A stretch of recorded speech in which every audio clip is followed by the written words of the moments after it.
అక్కినేని మూడవ తరం నటవారసుడిగా ఎంట్రీ ఇచ్చిన అఖిల్ పేరు ఇప్పుడు టాలీవుడ్ల కంటే మిగతా ఇండస్ట్రీలోనే ఎక్కువగా వినబడుతుంది. మన సూపర్ స్టార్స్ కూడా రాని అవకాశాల్ని సింగిల్ సినిమా ఎక్స్పీరియన్స్తో తన్నుకుపోతున్నాడు ఈ అక్కినేని అందగాడు. మ్యాటర్ ఏంటంటే అఖిల్ త్వరలో ఫేమస్ జీక్యూ మ్యాగజైన్ కవర్ పేజ్పై కనిపించబోతున్నాడు. తెలుగులో ఇప్పటి వరకు ఏ హీరోకి దక్కని అరుదైన గౌరవం నిండా 22 ఏళ్ళు కూడా నిండని అఖిల్కి దక్కబోతుంది. అఖిల్ జీక్యూ వాళ్ళ కంట్లో పడ్డానికి చాలా కారణాలు ఉన్నాయండి. తను మూవీస్ కంటే ముందు కొన్ని యాడ్స్తో ఆడియన్స్ని మెప్పించాడు.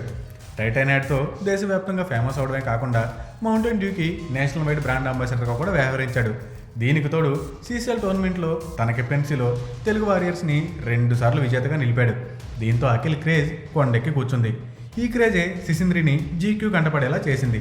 ఏది ఏమైనా కత్రినా, జాన్ అబ్రహం, విరాట్ కోహ్లీ లాంటి టాప్ స్టార్స్ కనిపించిన కవర్ పేజ్పై మన తెలుగు హీరో అఖిల్ కూడా కనిపించబోతుండడం విశేషమని చెప్పుకోవాలి. త్వరలో అబుదాబిలో ఈ కవర్ పేజ్ ఫోటోషూట్ జరగబోతుంది.